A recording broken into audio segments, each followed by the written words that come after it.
Welcome back. GHMC ఎలక్షన్లు ఇంకొక 2 రోజుల్లోనే ఉన్నాయి. దాదాపుగా నెల రోజులుగా హైదరాబాద్ అంతా రాజకీయ ప్రచారాలతో హోరెత్తిపోతుంది. ఏ రకంగా అయినా హైదరాబాదీలో ఓట్లను సంపాదించడానికి నాయకులు నానా పాటలు పడుతున్నారు. జరిగిన అభివృద్ధిని చూసి ఓటేయమనేవారు ఒకరైతే, అవతల పార్టీ వారు చేసిన అవినీతిని ఎండగట్టేవారు మరొకరు. ఒక్కొక్క నాయకుడిది ఒక్కొక్క శైలి, ఒక్కొక్క పార్టీది ఒక్కొక్క పంథ. ఇప్పుడు హైదరాబాద్ అంటే ఒకప్పుడు హైదరాబాద్ అంటే అబిడ్స్ మాత్రమే, నేనే హైదరాబాద్ను విస్తరించా అంటూ ఒకవైపు చంద్రబాబు నాయుడు గారు వ్యాఖ్యలు చేస్తూ ఉంటే, అలానే టీడీపీ ఒక ప్రాంతీయ పార్టీ, దానికి ఎక్కడేం పని అంటూ టీఆర్ఎస్ ప్రశ్నిస్తోంది.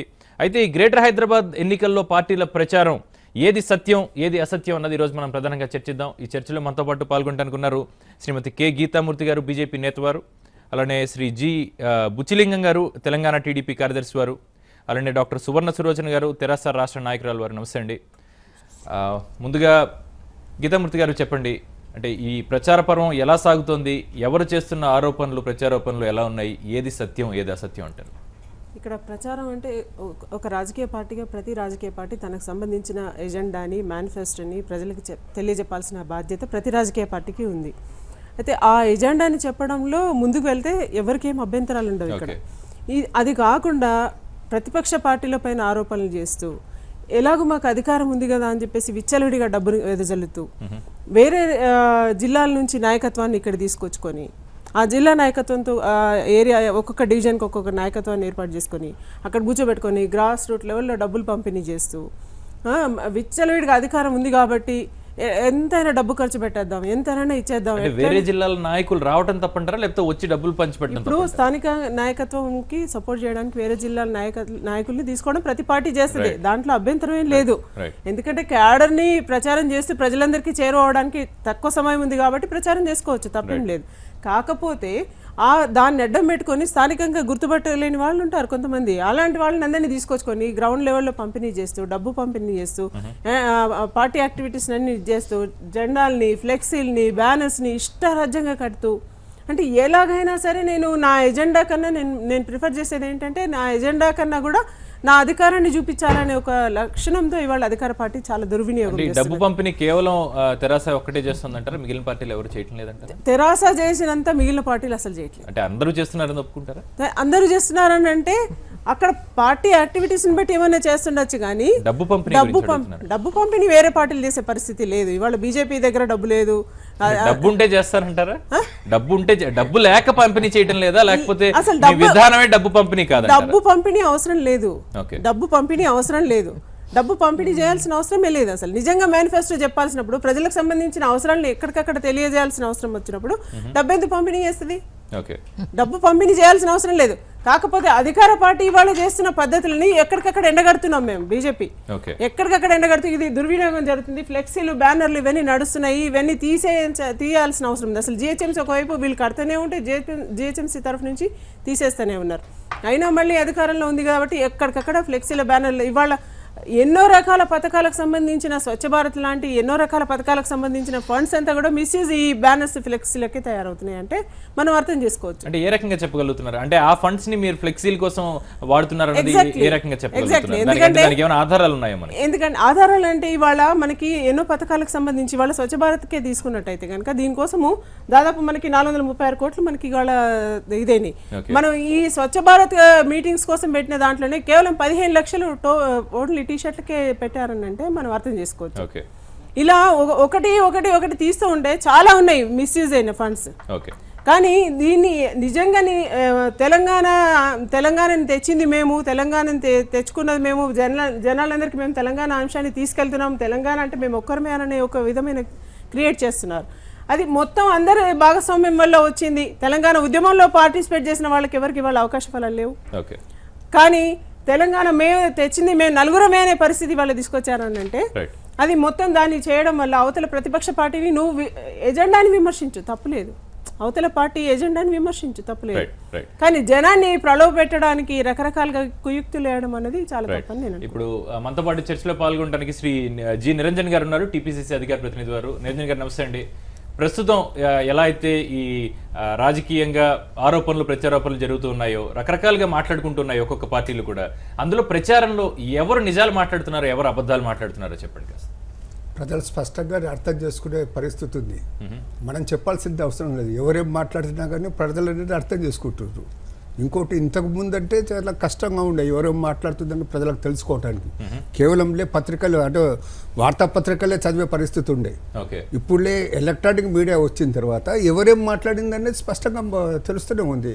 గతంలో ముఖ్యమంత్రి అంటే వాళ్ళ నిర్ణయం ఎలా అయినా ఫిబ్రవరి 2వ తారీఖు మనకి చెప్తారు చాలా స్పష్టంగా నిరంజన్ గారు. ఇప్పుడు మీరు అంటే ఎలక్ట్రానిక్ మీడియా అంటున్నారు, ఈ వేదికని మీరు కూడా వాడుకునే అవకాశం ఉంది కదా? తప్పకుండా అవకాశం ఎందుకంటే మీరు అన్నారు కదా, ప్రచారాలు అనేది తప్పుడు ప్రచార లెవెల్ చేస్తుంటే ప్రజలకు అర్థమవుతా ఉందన్నమాట. ఇప్పుడు గతంలో కేసీఆర్ గారు ఏం మాట్లాడటం జరిగింది, లంకలో జన్మించిన వాళ్ళందరూ రాక్షసులు అనే మాట అప్పుడు చెప్పడం జరిగింది. ఇప్పుడు మాట్లాడుతుంది ఏంటండి, ఇప్పుడు మాట్లాడుతుంది ఎవరికి ఏం జరిగినా కానీ ఒకవేళ ముళ్ళు గుచ్చుకున్నా పంటితో తీస్తారనే మాట చెప్పడం జరుగుతుంది. గతంలో జాగో బాగో అనే మాట మాట్లాడటం జరిగింది. ఇప్పుడేం మాట్లాడటం జరుగుతుంది, ఎలక్షన్ వచ్చినప్పుడు నిన్న కేటీఆర్ గారు ఎందుకు నేను కూడా సెటిల్ అనే మాట ఆయన నిన్న మాట్లాడటం జరిగింది. నేను కూడా సిద్దిపేటలో జన్మించిన ఇక్కడికి వచ్చిన హైదరాబాద్లో ఉన్న వాళ్ళందరూ సెటిలర్స్ అనే మాట చెప్పడం జరుగుతూ ఉంది. సో ఇవన్నీ ఎందుకు గురించి మాట్లాడటం జరుగుతుంది, కేవలం ఎన్నికలు.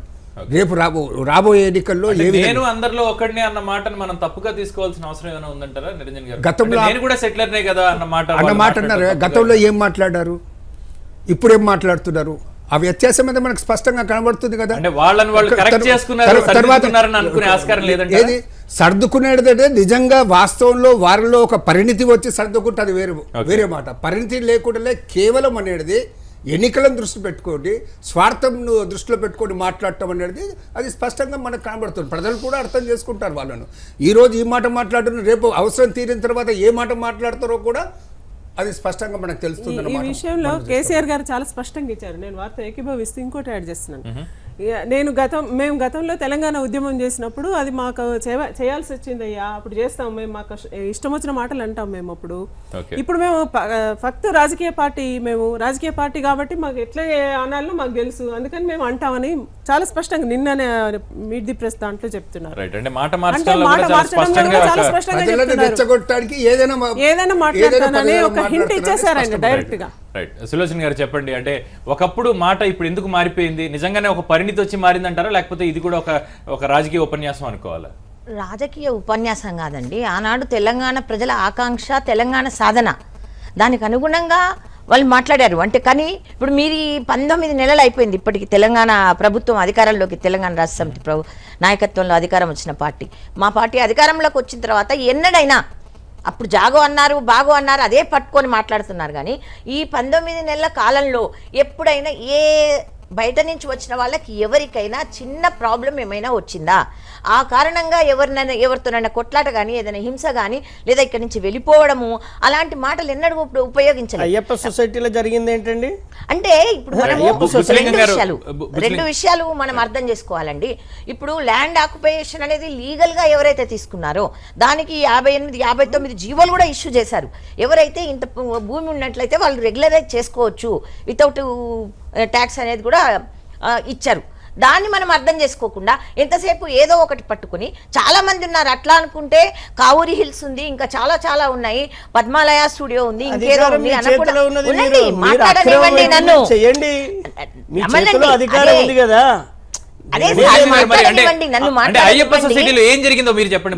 చెప్తున్నానండి, వైరుధ్యమైనటువంటి తెలంగాణ రాష్ట్ర సమితి ఏ విధానాలతో పుట్టిందనేటువంటి దాన్ని విస్మరించి అధికారంలో లేనప్పుడు ఉద్యమం సందర్భం లోపల అయ్యప్ప సొసైటీలో జరుగుతున్నటువంటి క్రమం లోపల ఇదే మీకు సంబంధించినటువంటి కవిత గారు అక్కడికి వెళ్ళి వాళ్ళకు వత్తాసు పలకడం, మిమ్మల్ని రక్షిస్తామనేటువంటి మాట మాట్లాడడం, మళ్ళీ అధికారంలోకి వచ్చిన తర్వాత దాన్ని మర్చిపోవడం. నేనేమంటున్నానంటే మీ విధానాన్ని స్పష్టం చేయాలి. లేదు సార్, మీరు ఏ ఉద్యమం కోసం ఏ తెలంగాణ కోసం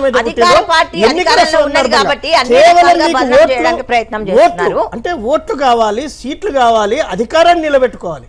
మీ యొక్క పద్ధతులను ఇవాళ చాలా నగర ప్రజలందరూ కూడా గమనిస్తున్నారు.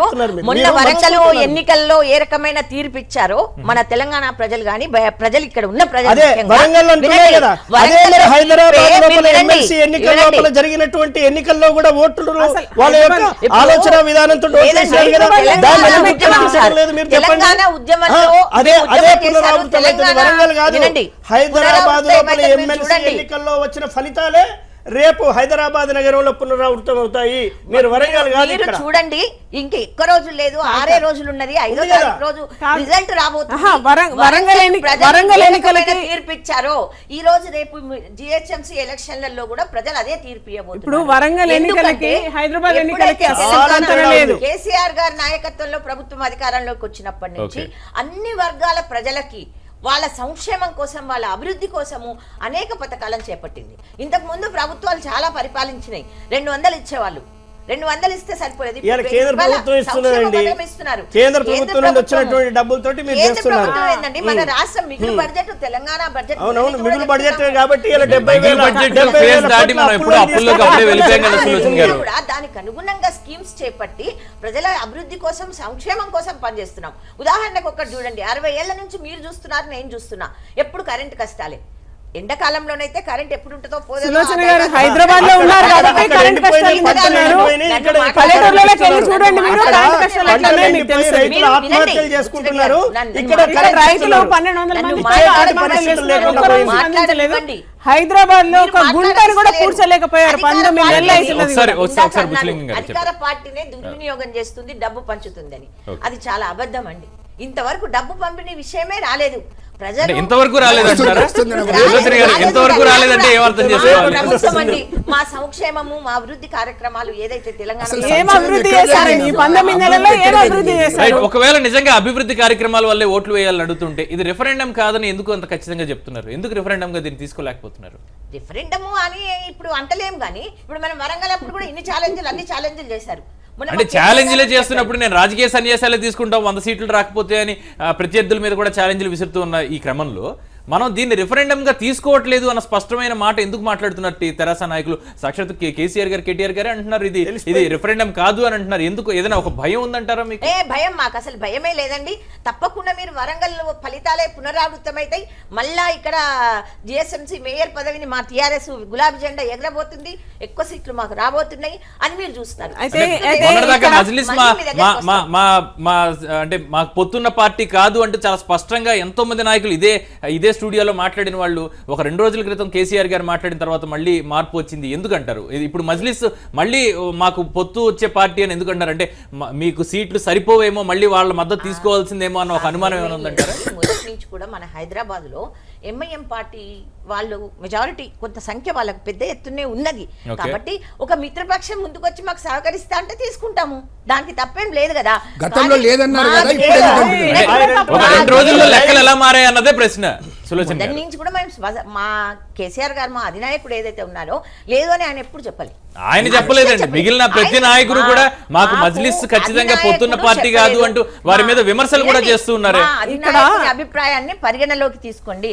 మా కేసీఆర్ గారు ఎప్పుడు కూడా మాకు మజ్లిస్తో మిత్రపక్షం కాదు అని అది అట్లా ఏం చెప్పలే. మొదటి నుంచి కూడా మిత్రపక్షం అనేది మీకు అందరికి తెలిసిన విషయం. మేము ఇప్పుడు కూడా ఏం చెప్తున్నామంటే మాకు మెజారిటీ సీట్లు వస్తాయి, అయినప్పటికీ కూడా ఏదో ఒక మేజర్, ఒక పెద్ద పొలిటికల్ పార్టీ ఒకవేళ రాకపోయినా సరే మజ్లిస్ ఎలాగో మాకు కేసీఆర్ మాటనే నమ్మాలి. మీ ఇతర నాయకుల మాటలు ఎవరు నమ్మొద్దన్నమాట. మీ ఇతర నాయకుల అందరూ గంటాపతంగా అందరు చెప్పిండ్రు మాకులే ఎంఐఎం తోటి ఎటువంటి పొత్తు లేదు అని. ఎంఐఎం తో కూడా పోటీ చేస్తున్నామన్నమాట మీరు చెప్పడం జరిగింది. ఓల్డ్ సిటీలోని సీట్లలో కూడా మీరు క్యాండిడేట్స్ పెట్టిండ్రు. వాళ్ళ మిత్రపక్షమే అని మాట ముందే ఉంటే మీరు ఎందుకు కాంటెస్ట్ చేయడం జరుగుతుంది? ఓల్డ్ సిటీ అక్కడ కూడా ఎందుకు కాంటెస్ట్ చేయడం?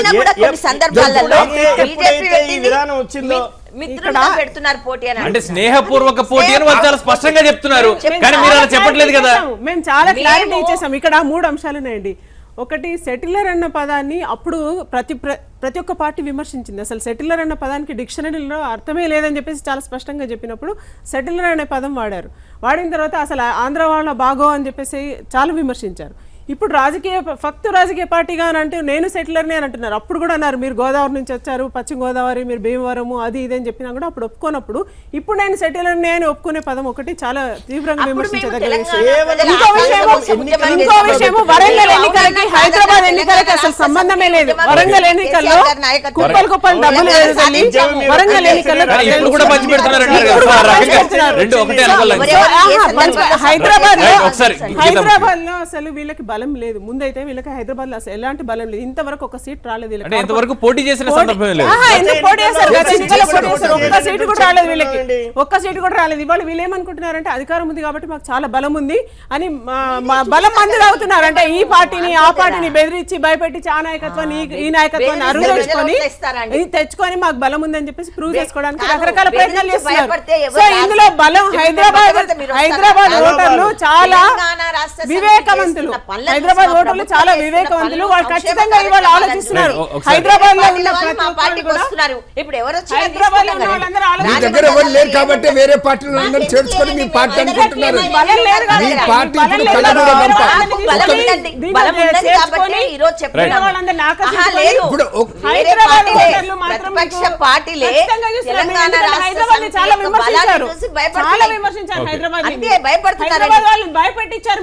అంటే వారు చెప్తున్నది ఏంటంటే సులోచన గారు వారు చెప్తున్నది ఏంటంటే స్పష్టంగా భయపెట్టడం కాదు, ప్రలోభాలకి లోనై మాత్రమే వెళ్తున్నారు. అంటే 63 సభ్యులు ఉన్న సంఖ్య నుంచి మనం ఇప్పుడు దాదాపు 15 మంది పెరగటాన్ని ఏ రకంగా చూడాలంటారు? అంటే వీరందరూ కూడా అంటే తెరాస చేస్తున్న అభివృద్ధి కార్యక్రమాలకి ఆకర్షితులై వచ్చిన వాళ్ళే అంటారా? ప్రలోభాలకి ఇప్పుడు ప్రలోభాలు భయపెట్టితోనో బెదిరిస్తేనో ప్రలోభాలు చూపిస్తేనో వాళ్ళకు కూడా ఒక రాజకీయ దృక్పథం మాట్లాడనివ్వండి. వాళ్ళకు ఒక రాజకీయ దృక్పథం ఉంటుంది, వాళ్ళకు ఒక ఆకాంక్షలు ఉంటాయి. ఏ పార్టీ లీడర్లకైనా ఎందుకు వస్తున్నారంటే అంటే మీరు చేస్తేనేమో అభివృద్ధి మంచి పని తెలంగాణ రాష్ట్ర సమితి ఈనాడు చేస్తున్నది కాబట్టి అది వాళ్ళు ప్రలోభాలు ఇప్పుడు అభివృద్ధి పైసలు అంటారు. ఇప్పుడు మనతో పాటు చర్చలో పాల్గొనడానికి లోక్సత్తా సీనియర్ నేత దేవి ప్రసాద్ గారు మనతో పాటు ఉన్నారు. దేవి ప్రసాద్ గారు నమస్తే అండి. ఇప్పుడు జరుగుతున్న ప్రధాన చర్చ ఇప్పటి వరకు రాజకీయ పార్టీలు ఎన్నో ఆరోపణలు ప్రత్యారోపణలు చేసుకుంటూ ఉన్నాయి. వీరు మాట్లాడుతున్న దాంట్లో ఈ రాజకీయ అంటే రాజకీయంగా ఏది నిజాలు, ఎవరు నిజాలు మాట్లాడారు, ఎవరు అబద్ధాలు మాట్లాడుతున్నారు, ఈ రోజు ప్రధానంగా మనం చర్చిస్తున్నాం. మీరు మొట్టమొదటిసారి సిపిఐ సిపిఎంతో కలిసి పోటీ చేస్తున్నారు లోక్సత్తా తరఫు నుంచి. సో చెప్పండి, మిగిలిన పార్టీలు ఎలా మాట్లాడుతున్నాయి, మీరేం మాట్లాడుతున్నారో చెప్పండి ఒకసారి. జనవరి 1 రోజు, ఓకే, కొత్త సంవత్సరం రోజు కొత్త రాజకీయం కావాలనే ఉద్దేశంతో సిపిఐ సిపిఎం లోక్సత్తా ఒక కూటమిని ఏర్పాటు చేసుకుంది. వన్ హైదరాబాద్ అన్న. ఇప్పటి వరకు ఉన్న పార్టీలన్నీ, గత పార్టీలన్నీ హైదరాబాద్ని డివైడ్ చేసినాయి. ఒకరు ఓల్డ్ సిటీ అంటారు, ఒకరు హైటెక్ సిటీ అంటారు, ఒకరు శివాజీ ఇట్లా డివైడ్ చేసింది. అవన్నీ కాకుండా one Hyderabad. Hyderabad is a mini India. ఆ భావంతో ఒక ఎజెండా బేస్డ్ అలయన్స్ని ఏర్పాటు చేసుకుంది. ఒక 10 పాయింట్ ఎజెండా బేస్డ్ అలయన్స్. దాంట్లో ప్రధానంగా ప్రజల చేతికి అధికారం. అంటే ఇప్పుడు అధికారం అంతా గ్రేటర్ హైదరాబాద్ దగ్గర ఉంది, లేకపోతే స్టేట్లో ఉన్నది. గత బడ్జెట్లో మీరు చూస్తే 9,000 కోట్లు కిందికి శాంక్షన్ అయితే ఓన్లీ 26% రీచ్ ద వార్డ్స్ కిందికి వెళ్ళింది. మనం ఏమంటున్నామంటే తలసరి 2,000 రూపాయలు ప్రతి వ్యక్తికి తలసరి 2,000 రూపాయలు కేటాయిస్తుంటే ఇప్పుడు ఒక డివిజన్లో 50,000 మంది ఉంటే తలసరి 2,000 అంటే 10 కోట్ల రూపాయల సంవత్సరానికి కేటాయిస్తే అక్కడ ఇష్యూస్ వాళ్ళే సాల్వ్ చేసుకుంటారు. రోడ్స్ కావచ్చు, డ్రైనేజ్ కావచ్చు, గార్బేజ్ కావచ్చు, అక్కడ local issues local ward committee solve చేసుకుంటుంది. సో ఇట్లా ఒక ఎజెండా పెట్టినాం. రెండోది సర్వీస్ గ్యారంటీ హక్కు. సర్వీస్ గ్యారంటీ ఇప్పుడు మనకి ఏదైనా ప్రాబ్లం వస్తే ఎవరికి ఫోన్ చేయాలనో తెలియదు, పట్టించుకునే నాదుడే లేదు. కార్పొరేటర్కి ఫోన్ చేస్తే కార్పొరేటర్ రెస్పాండ్ అవ్వడు, అధికారికి ఫోన్ చేస్తే అధికారి రెస్పాండ్ అవ్వడు. మేమేమంటామంటే ఒక సింగిల్ కాల్ సెంటర్ ఏర్పాటు చేస్తాం ప్రతి సమస్యకి. డ్రైనేజ్ కావచ్చు, గార్బేజ్ కావచ్చు, వాటర్ ఇష్యూ కావచ్చు, ఏ ఇష్యూ అయినా ఒక సింగిల్ కాల్ సెంటర్ ఒకటి ఏర్పాటు చేస్తాం. సరే, నిర్ణీత కాలంలో పని జరగకపోతే అధికారి మీకు 250 రూపీస్ పే చేస్తారు. ఓకే, అంటే ఇది ఎక్కడైనా వర్కౌట్ అయిన పరిస్థితులు మనకున్నాయండి? అంటే ప్రపంచంలో ఎక్కడైనా సరే, అంటే ఇది మీరు మాత్రమే కొత్తగా తీసుకొస్తున్న విధానమా? ఇంతకు ముందు లేదండి, ఇంతకు ముందు ఇది ఇక్కడ సక్సెస్ఫుల్ గా రన్ అయింది, ఆ మోడల్ మేము ఇక్కడ ఇంప్లిమెంట్ చేద్దాం అనుకుంటున్నాం అన్నట్టుగా మీరు ఏమైనా చెప్పగలుగుతారా? ఇది 10-12 సంవత్సరాల నుంచి లోక్సత్తా ముందు నుంచి చెప్తుంది. ఓకే, బీహార్లో కొంత ట్రై చేశారు, ఢిల్లీలో మొన్ననే పాస్ చేశారు. అది ఇక్కడ కూడా వస్తే బాగుంటుంది అంటున్నారు. ఈ మధ్య మన టీఆర్ఎస్ నాయకులు ఎమ్మెల్సీ సుధాకర్ గారితో కూడా మాట్లాడితే ఆయన అన్నారు, మేము ఆల్రెడీ చేస్తున్నాం, ఇది ఇప్పుడు నామమాత్రంగా ఉందండి, 50 రూపీస్ ఫైన్ అనేది ఉంది. ఓకే, కానీ వాడు పట్టించుకునే నాదుడు లేడు. దాని ఇంప్లిమెంటేషన్లో వీక్ అవుతుంది. ఓకే, అంటే 50 రూపాయలు ఇవ్వటం లేదంటారా, లేదా అడుగుతున్న వాళ్ళు లేరు? అసలు తెలియని కూడా తెలియదు దాని గురించి, ప్రచారంలోనే లేదు అసలు. ఓకే, సో నామమాత్రంగా ఉందంటే ఉంది. సో ముఖ్యంగా ప్రధానంగా ఈ 2 అంశాల ఎజెండాతో మేము ముందుకు వెళ్ళినాం. చెప్పండి దేవిప్రసాద్ గారు, ఇంతకుముందు సిపిఐ సిపిఎంలో ఒకసారి కాంగ్రెస్ తోటి ఇంకోసారి టీడీపీలోని పొత్తు కట్టాయి. ఇప్పుడు మీతో కలవటాన్ని మీరు ఏ రకంగా అనుకుంటున్నారు? నిజంగానే అంటే మీ భావజాలం అన్ని కలిసి ముందుకు వెళ్తున్నారా, లేకపోతే వారు ఒక్కొక్కసారి ఒక్కొక్క పార్టీని చూస్తున్నట్టుగా అనిపిస్తుందా మీకు? మేము క్లియర్గా చెప్పామండి, this is an agenda based alliance. ఒక 10 అంశాలు ఓకే, ఎలక్షన్స్ కన్నా చాలా రోజుల ముందే, January 1 అంటే ఎలక్షన్స్కి ఒక నెల రోజుల ముందు ఈ 10 అంశాలు మీకు ఓకే అయితే రండి, ఓకే, లేకపోతే లేదని చెప్పి దానికి వాళ్ళు యాక్సెప్ట్ చేశారు. వేరే పార్టీలో పొత్తులు చూడండి ఎట్లా ఉంటాయి, సీట్ షేరింగ్ వరకే పొత్తులు అంటే సీట్ షేరింగే, ఓకే, లాస్ట్ డే వరకు కూడా ఉంటుంది, తర్వాత ఫ్రెండ్లీ కంటెస్ట్ అని చెప్పుకుంటారు. తెలుగుదేశంతో పెట్టుకున్నారు, కాంగ్రెస్ తో పెట్టుకున్నారు, అన్ని పార్టీలతో అయిపోయింది. కాకపోతే వాస్తవానికి అప్పుడు కలిసిన వాళ్ళలో తెరాస కూడా ఉంది కదా సులోచన గారు, చెప్పండి. కాదండి, వీళ్ళు సిపిఐ సిపిఎం వాళ్ళు ఎంతసేపు పడికట్టు పదాలు కొన్నిటిని ఉపయోగిస్తారు, సామ్రాజ్యవాదం వలసవాదం ఇవే మాటలు. కానీ ఈసారి అంటే పదాలతో కాకుండా ఒక 10 పాయింట్ ఎజెండా పెట్టుకుని వెళ్తున్నాం అంటున్నారు, దాన్ని మీరు వ్యతిరేకించే అవకాశం ఏమైనా ఉందా? వ్యతిరేకించడం అనేది కాదు కానీ వాళ్ళది ఒక మా కేసీఆర్ గారు ఇంతకుముందు చెప్పారు తోక పార్టీ అని. ఏ పార్టీ ఉంటే 2 సీట్ల కోసమో 4 సీట్ల కోసమో కొన్ని రోజులు, ఇప్పుడు మనకు ఒక నిబద్ధత, ఒక ప్రిన్సిపల్, ఒక ఐడియాలజీ ఉన్నప్పుడు అప్పుడు మరి కాంగ్రెస్ తో ఎందుకు పెట్టుకున్నారు? ఆ తర్వాత అప్పుడు వాళ్ళు ఏమన్నా వేరే ఐడియాలజీ ఉన్నదని అంటే మీరే చెప్పాలి. ఇప్పుడు తెరాస కూడా ఒకప్పుడు వారితో కలిసింది, ఏ రకంగా మీరు కలిసారని మీరే చెప్పాలి. తెరాస ఒకసారి కాంగ్రెస్ తో కలిసి ఎప్పుడు కూడా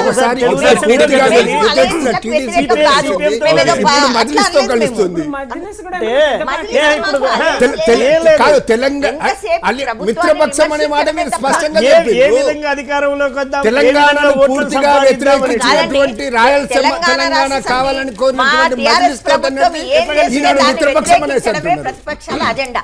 ఎందుకంటే మాకున్న బలాన్ని ఈ రోజు చూసి భయపడి ఆ భయంలోంచి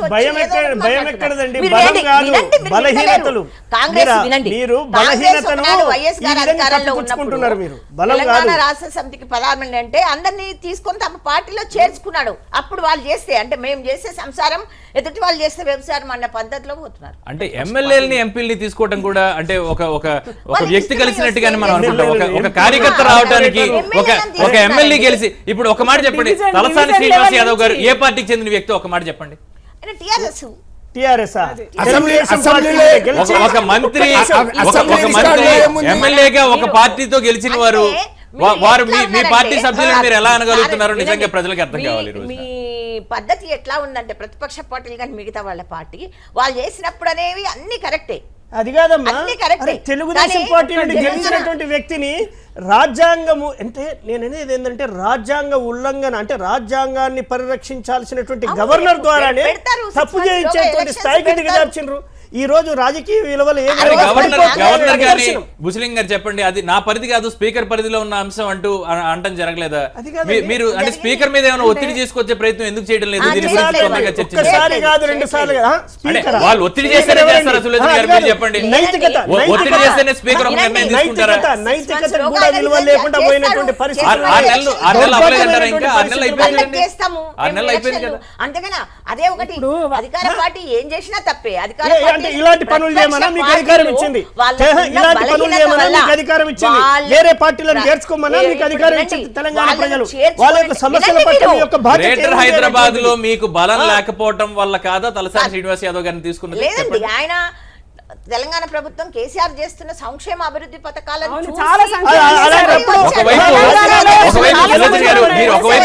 మీరు ఒకవైపు చెప్పేది ఏంటంటే మాకు నియామకాల్లో ఆలస్యం జరిగింది, అందుకని మా పరిపాలన ఇంకా ముందుకు వెళ్ళడానికి కొంచెం లేట్ అయింది, మేము అనుకున్న సంక్షేమ కార్యక్రమాలన్నీ కూడా ముందుకు తీసుకెళ్ళలేకపోతున్నాం అనేది ఒకవైపు మీరే చెప్తున్నారు. కానీ అప్పటికే 1 సంవత్సర కాలంలోనే మీరు చేసిన సంక్షేమ పథకాలన్నీ కూడా చాలా అద్భుతంగా అనిపించాయని Talasani Srinivas Yadav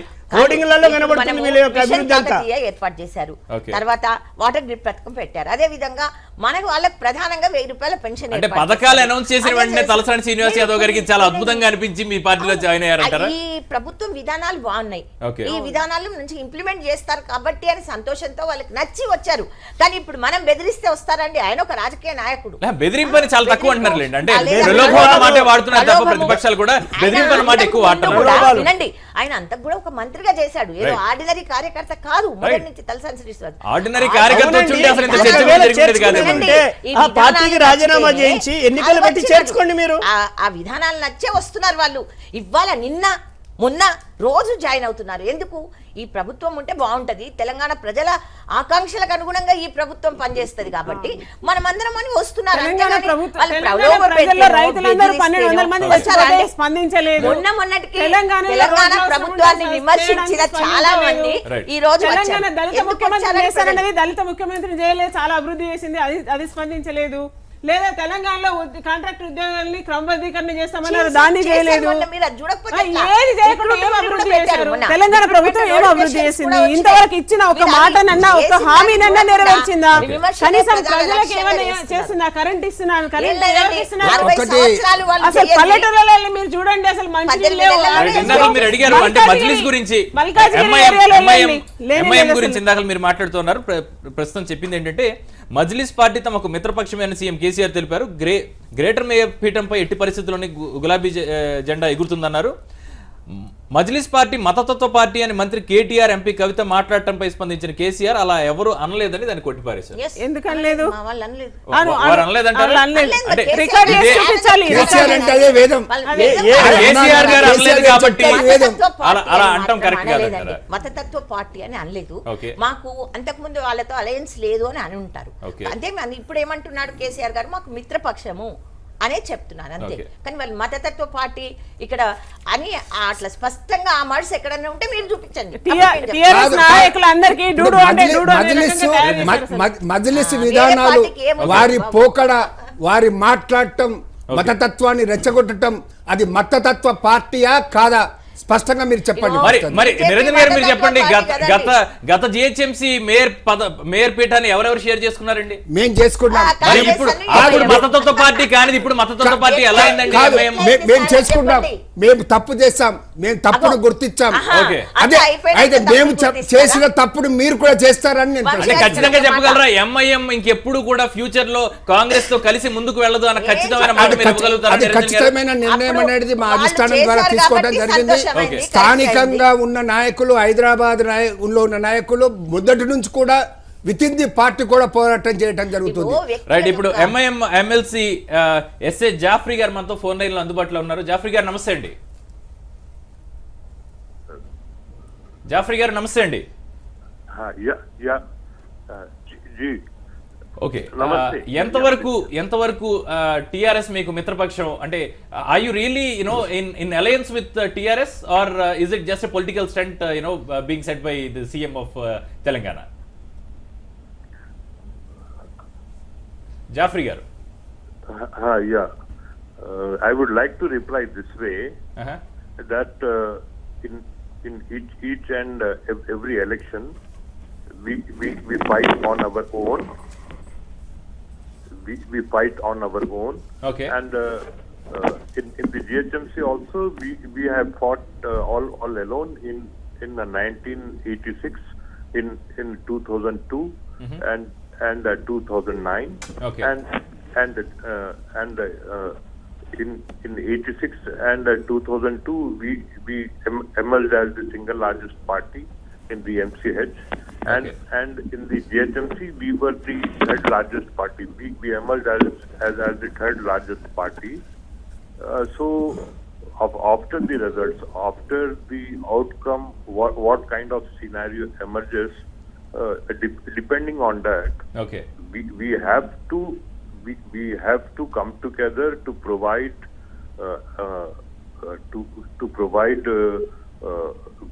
good administration to the citizens of Hyderabad. Right. Jaffrey ji, tell me, I mean, do you see TRS as a friendly party, as an alliance party, or as an opponent? Tell me in one go. All the parties are friendly parties. Oh, is it? So in the sense that when you contest elections, you have to Okay. you have to contest on the basis of your policies and programs. Okay. So each party is coming up with its policies and programs, with its manifesto for Hyderabad, for the GHMC. Okay. So the every point party is a friendly party for you. But just now, Mr. Niranjan from Congress has said that they made a mistake by having an alliance with you in the past elections, and they would never repeat it again. How do you see that? BJP No, I don't want to comment. I don't want to comment on this because okay the mistake cannot be made once. It has been made thrice. In 86 also, they had postponed alliance. In 2002 also in the MCH standing committee they had an alliance, and again in 2009 they had an alliance. Okay So they keep on committing the mistake Okay. and repenting. So I can only pity them.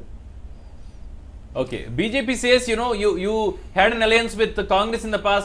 Now you have an alliance with TRS, and they're actually calling you a communal party, and you're using beef as a major source, for attracting the votes of Hyderabadis. What do you say on that? Ours is a purely a political party. Okay, We are not a part of any ideological family like the BJP, which is part of the Sangh Parivar. Uh-huh. We don't have any Parivar Okay. and anybody. We are just a political party, so there cannot be any comparisons between the two. And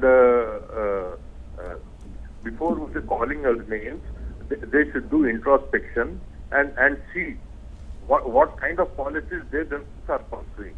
Uh-huh. Okay. Yeah. all right. Thank you so much, Mr. Jaffrey. Thank For giving your opinions on ఇక్కడ this. నేను ఒక Sulochana విషయం గారు, గుర్తు చేయాలనుకుంటున్నాను. చెప్పండి.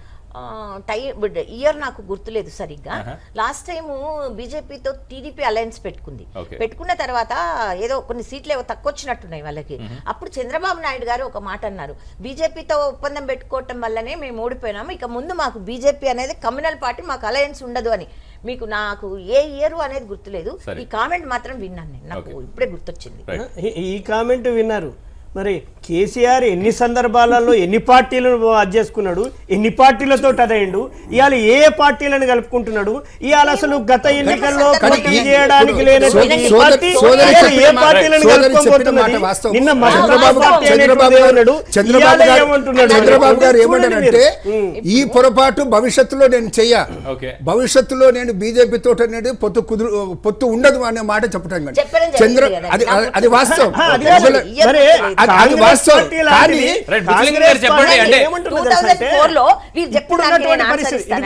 2004 లో Congress party Sonia Gandhi గారు వచ్చారు, ఎలక్షన్ టైంలో వచ్చి మాతో అలయన్స్ పెట్టుకున్నారు, తెలంగాణ ఇస్తామని. మా పార్టీది ఒకటే ఒక అజెండా ఏముండేది, ఉద్యమంది. తెలంగాణ ఉద్యమ సందర్భంలో తెలంగాణకు ఎవరు సపోర్ట్ చేసినా అదే ఉద్యమంలో మీరు ఇచ్చినటువంటి చెప్పిన మీరు ఎప్పుడు పొత్తు పెట్టుకుంటున్నారు, ఇవాళ మజ్లిస్ పార్టీ తోటి మీరు పొత్తు పెట్టుకున్నారు అంటే మీరు సమర్థిస్తే నేనేమంటున్నాను. చెప్పండి, ఒక్క నిమిషం సులోచన గారు చెప్పండి. తిండిని రాజకీయం చేయడం సరికాదని సీఎం కేసీఆర్ గారు అంటూ బీఫ్ పై రాజకీయాలు చేయడం దౌర్భాగ్యం అంటూ మాట్లాడుతున్నారు. గత 2 రోజుల క్రితమే మనం చూసాం, ఎంఐఎం నుంచి ఇక్కడ హైదరాబాద్ లో బీఫ్ తినాలంటే ఎంఐఎంకే ఓట్లు వేయండి అని. సో అదే పార్టీ మీకు మిత్రపక్షం ఎలా అవుతుంది ఈ రోజున? అంటే ఒకవైపు ఎవరి స్టేట్మెంట్ అయితే మీరు అంటే సీఎం కేసీఆర్ గారు అంటే అత్యున్నతమైన వ్యక్తి మీ పార్టీలో వారు ఖండిస్తున్నారో, అదే పార్టీ మాకు మళ్ళీ మిత్రపక్షం మీరు ఎలా అనగలుగుతున్నారు ఈ రోజు? ఇది ఇప్పుడు రాజకీయ ఇష్యూగా కాదండి, వాళ్ళు దాన్ని వ్యతిరేకించాము. అప్పుడు మనం అవకాశం యావత్ భారతదేశము వ్యతిరేకించింది. ఎందుకంటే ఒక వ్యక్తి బీఫ్ తిన్నాడనే ఉద్దేశంతో అతన్ని చంపడం అనేది, ఆ చంపింది కూడా దానికి స్టేట్మెంట్స్ ఇచ్చి అక్కడ అంటే వారు మాట్లాడింది కూడా దాద్రి ఇన్సిడెంట్ గురించి కూడా ఎవరో ఎంఐఎం గురించి ఇప్పుడు మాట్లాడేది. ఎంఐఎం తరఫున వారు మాట్లాడింది హైదరాబాద్ లో బీఫ్ తినాలంటే మాకు ఓటేయండి అన్నది వాళ్ళు ఒక సింగిల్ స్టేట్మెంట్ ఇచ్చారు. అదే ఇక్కడ బీఫ్ పై రాజకీయాలు చేయడమే దౌర్భాగ్యం అంటున్న కేసీఆర్ గారు మళ్ళీ అదే స్టేజ్ పైన మాకు బీజేపీ మాకు ఎంఐఎం ఒక మిత్రపక్షం ఏ రకంగా అనగలుగుతున్నారు? అది అంటే వారి స్టేట్మెంట్ వారి కాంట్రడిక్ట్ చేసుకున్నట్టుగా అనిపించట్లేదు. ఇప్పుడు కేసీఆర్ గారు బీఫ్ తినాలంటే మిత్రపక్షంగా ఎంఐఎం ను ఒప్పుకోవాలి.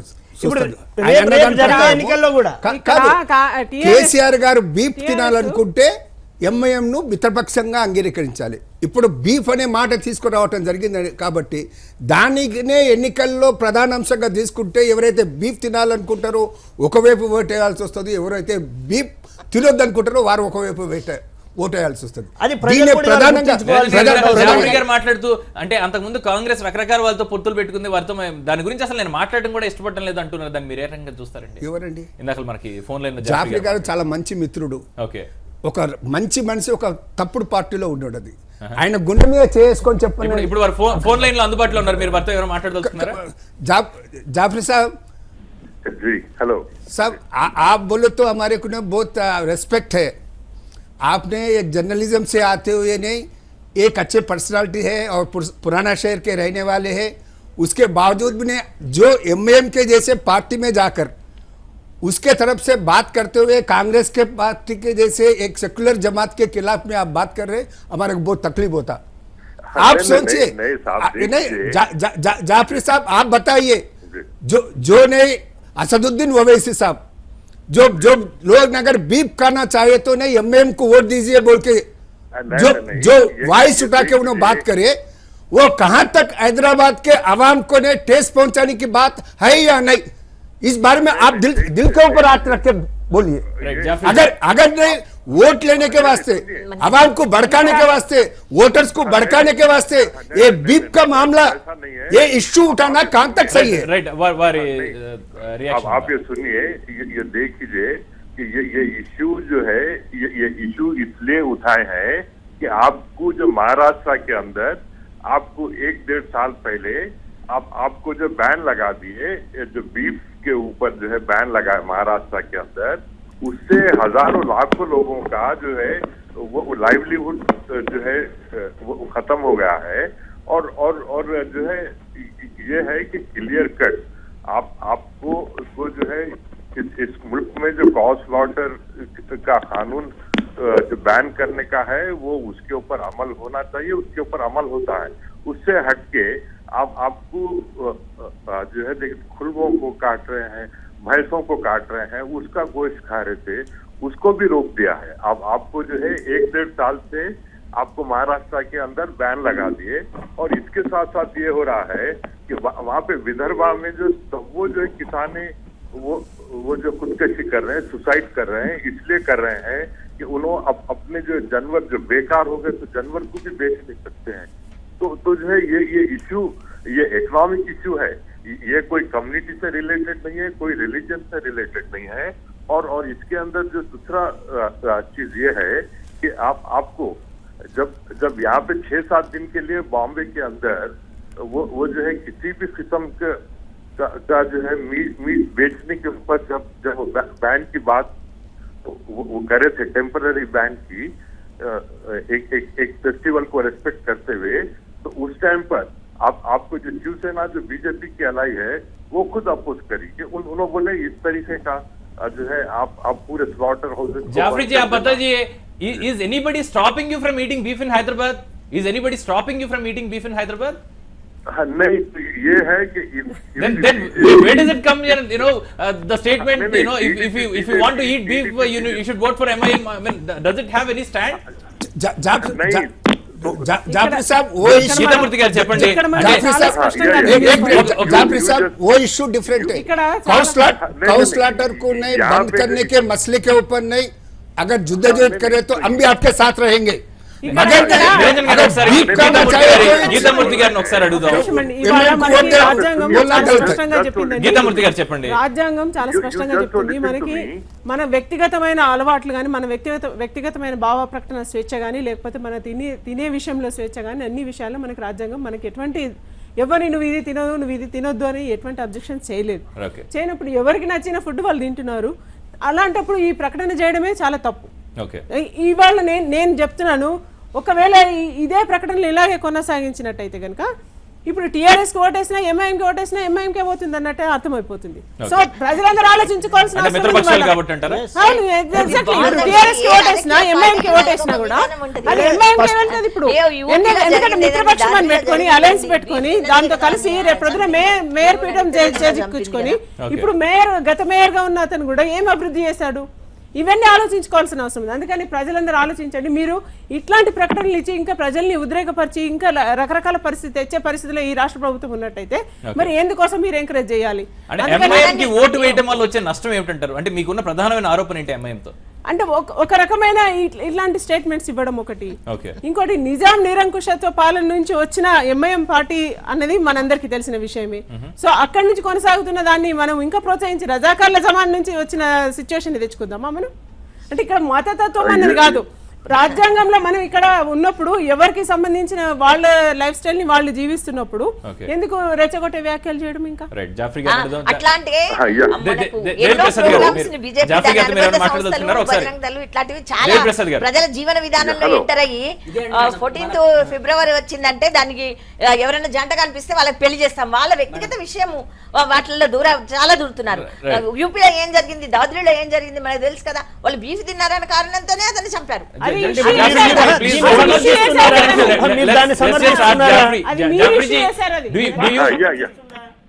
you have a say on what Geeta Murthy garu from BJP has said? Yeah. Please. It is like this that आपको हैदराबाद में आपको 1850 से जो भी हैदराबाद में जो प्रोग्रेस हुआ था 1869 में आपको यहाँ पे जो म्युनिसिपैलिटी बनी, हैदराबाद की म्युनिसिपैलिटी बनी, उसके बाद आपको 1908 में आपको जो बहुत बड़े फ्लड्स आए मूसी में, उसके बाद और उससे पहले हैदराबाद का जो जितना भी डेवलपमेंट हुआ वो पूरा जो निजाम के टाइम पे हुआ कि अगर वो पावर सप्लाई आई या हैदराबाद में ड्रेनेज लाइन, हैदराबाद में स्टॉर्म वाटर ड्रेन, हैदराबाद में रोड्स, हैदराबाद में रेलवे स्टेशन, हैदराबाद में एयरपोर्ट और उसी तरीके से हैदराबाद में जो वाटर सप्लाई, ये स्ट्रीट लाइटिंग, हर चीज आपको जितना भी डेवलपमेंट हुआ आपको निजाम के टाइम पे हुआ। और जो है दूसरी चीज ये थी कि जो भी लोग जो निजाम को क्रिटिसाइज करते हैं उनको ये समझना चाहिए कि जब वो 1950 में जब जो है इंडिया जो डेमोक्रेटिक वो रिपब्लिक हुआ और अपना कॉन्स्टिट्यूशन जो है एडॉप्ट हुआ, उस टाइम पे उनको निजाम को राज प्रमुख बनाया गया। आपको इंडियन गवर्नमेंट जो है उनको राज प्रमुख बनाई, जो है इक्वलेंट टू गवर्नर के जैसा जो पोस्ट जो रहा, राज प्रमुख उनको बनाए। तो जो और वो जितना भी आपको सिटी के जो मेजर जो हॉस्पिटल्स है, उस्मानिया हॉस्पिटल जैसा है, आपको उस्मानिया यूनिवर्सिटी है, आपको सिटी कॉलेज है, आपको हाई कोर्ट का बिल्डिंग है, ये जो जितने भी चीजें हैं कौन के। अच्छा, दूसरा जब आपको जो इंडिया चाइना वार हुआ तो जो निजाम अपने तरफ से डिफेंस ऑफ इंडिया फंड के लिए वो जो है आपको उन्होंने सेवरल टन्स ऑफ गोल्ड जो है डोनेट करे और उन्होंने कैश डोनेशन भी करे कि इंडिया के वार एफर्ट को सपोर्ट करने के लिए ऐसा। तो जो ये है कि आप So you say whatever was the development happened in Hyderabad, it's only because of the Nizam rule. That's what you say, right? Yeah. That is up to 1950. అవన్నీ చేశారు, అభివృద్ధి అయింది కాలేదని ఎవరు అంటున్నారు? అభివృద్ధి చేసి ఉండొచ్చు కానీ రజాకార్లది కూడా వాళ్ళే తీసుకొచ్చారు కదా, రజాకార్ల పరిస్థితి కూడా వాళ్ళే తీసుకొచ్చారు కదా. దేవప్రసాద్ గారు మీరు అంటే వారితో మాట్లాడాలనుకుంటున్నారా? जाट साहब जो भी सत्ता में रहते, हुकूमत में रहते, उन लोग जरूर ने अवाम के वास्ते डेवलपमेंट करना उनका जरूरी है, निजाम के बारे में हमारे को रिस्पेक्ट है, नहीं बोल के नहीं, मगर निजाम के आड़ में जो रजाकारा ने जो जबरदस्ती की जो करे। और जाफरी साहब ये बात बताइए, रजाकारा कासिम रजवी साहब जाते जाते वो रजाकारों को ने अब्दुल वाहिद ओवैसी के साथ हाथों में उनके దీని గురించి మరి ఇంకొకసారి చర్చ పెట్టుకుందాం, ఎక్కువ సమయం లేదు. Jafri ji, thank you so much for your time. Deviprasad గారు చెప్పండి. మన ప్రాబ్లం ఇదే అండి, ప్రతిసారి ప్రతి ఎలక్షన్ లో మనము గతానికి తీసుకెళ్తాము, కులం ఇష్యూ తీసుకొస్తాము, హైదరాబాద్ ఎలక్షన్ అనగానే మతంని తీసుకొస్తాము. ఇప్పుడు ఇన్ని రోజులు చూసాం, లాస్ట్ ఎలక్షన్ వరకు ప్రాంతంని తీసుకొచ్చారు. ఇష్యూస్ గురించి అసలు మాట్లాడరు. అసలు ఏంటి హైదరాబాద్ ఇష్యూస్? డొక్కు రోడ్లు, పొంగిపొరలే డ్రైనేజీలు, ఈ వాటర్ క్యాన్లు, చైన్ స్నాచింగ్లు, ట్రాఫిక్ జామ్లు, ఎన్నో రోజుల నుంచి ఈ సమస్యలు, ఈ ఇష్యూస్ గురించి ఎందుకు మాట్లాడలేదు? గత 6 సంవత్సరాలలో జిహెచ్ఎంసీ 2300 కోట్లు రోడ్ల మీద ఖర్చు పెట్టింది, 2300 crores. ఇలా రోడ్ల పరిస్థితి ఏంటి? 1000 crores డ్రైనేజ్ మీద ఖర్చు పెట్టింది. ఇలా డ్రైనేజ్ ఎట్లా ఉంది? వర్షం పడితే చినుగు పడితే పొంగి పొర్లుతున్నాయి. అట్లాగే వెహికల్స్ జిహెచ్ఎంసీ చెత్త వెహికల్స్ కోసం డబ్బులు ఖర్చు పెట్టింది. 750 కోట్లు ఖర్చు పెట్టింది చెత్త వెహికల్స్ మీద. 750 కోట్లు, దాంట్లో 530 కోట్లు మెయింటెనెన్స్ ఫ్యూయల్ కోసం అండి.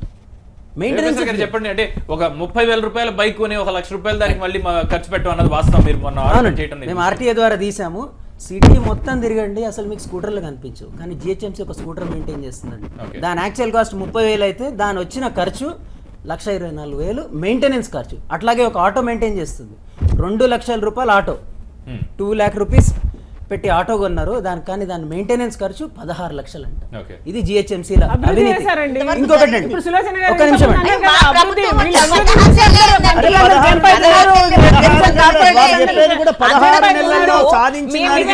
అంతకుముందు సంగతి కాంగ్రెస్ పార్టీ అంతకుముందు కాంగ్రెస్ ఎంఐఎంఏ ఉన్నాయండి. ఒకవేళ నిజంగా కనుక అవినీతి జరుగుంటే ఆ ఎంఐఎం తో మళ్ళీ మీరు పొత్తు పెట్టుకున్నారు కదా, అది కూడా ప్రశ్నే కదా మీకు. ఇప్పుడు మేయర్ ఎవరు? ఒక్క నిమిషం అండి, మేము అధికారంలోకి వచ్చిన నిన్నటి వరకు తర్వాత మేయరు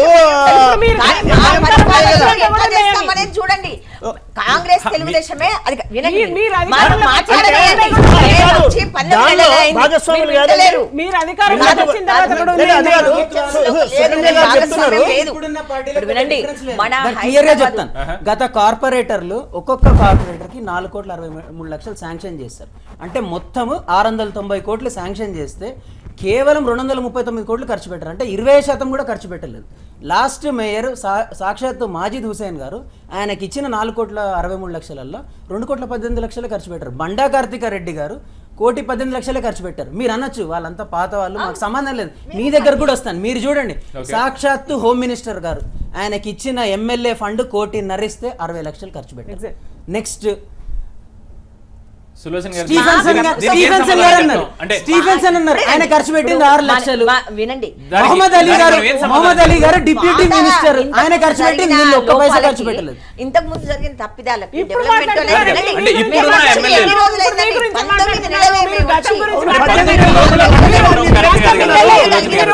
ఒక సంవత్సరానికి మనకి అలాట్ చేసే ఎమ్మెల్యే ఫండ్లు వీళ్ళు తప్పులు ఒప్పుకునే టైంలో 19 నెలల్లో ఏం చేస్తామనంటారు, తప్పులు ఒప్పుకునే టైంలో సేఫ్టీ సెక్యూరిటీ కమిటీ వేసాము. అప్పటి నుంచి కొంతవరకు తగ్గిందని మీరు రిపోర్ట్స్, క్రైమ్ రిపోర్ట్ చూడండి, కొంతవరకు తగ్గింది. అవన్నీ చేస్తున్నారు. ఎమ్మెల్యే ఫండ్స్ ఎందుకు వాడటం లేదంటారు? ఎందుకు ఖర్చు పెట్టట్లేదు? ఎమ్మెల్యే ఫండ్స్ ఎందుకు ఖర్చు పెట్టలేదు? 19 నెలలే అది కాదండి, దేవిప్రసాద్ గారు చెప్పండి, ఆ ఫండ్స్ ఒక సంవత్సరానికి 5 సంవత్సరాలకి సంవత్సరంలో 19 నెలల్లో ఒక సంవత్సర కాలం ఖచ్చితంగా అయిపోయింది కదా సులోచన గారు, అందుకే ఎందుకు ఖర్చు పెట్టలేదు అంటారు?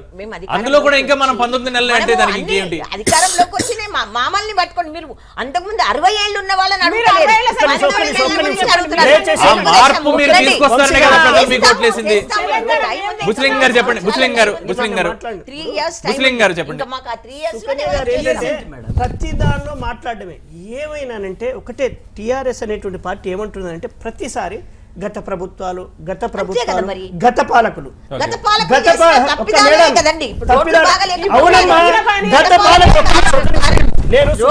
ఆలోచించండి. అవును, నేనేమంటున్నదంటే గత పాలకులు అని ప్రతిసారి మీరు మాట్లాడుతున్నారు. గత పాలకుల లోపల కదండి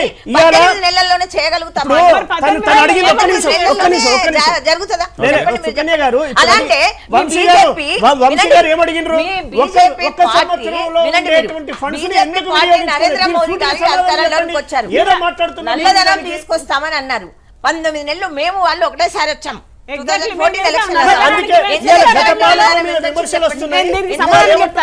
వారికి కూడా సమయం సరిపోలేదని మనం అనుకోవడానికి లేదా? మీరన్న సమాధానం వారికి కూడా వర్తించదంటారా?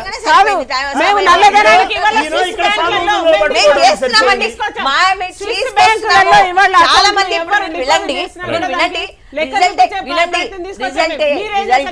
రిజల్టే మీకు చెప్తుంది. రేపు జిహెచ్ఎంసీ 5వ తారీఖు రిజల్టే మీకు చెప్తుంది. ప్రజలు టిఆర్ఎస్ ప్రభుత్వాన్ని, ప్రజల దగ్గరికి వెళ్తున్నాం మేము ఇప్పుడు, మా బస్తీలలో తిరుగుతున్నాం.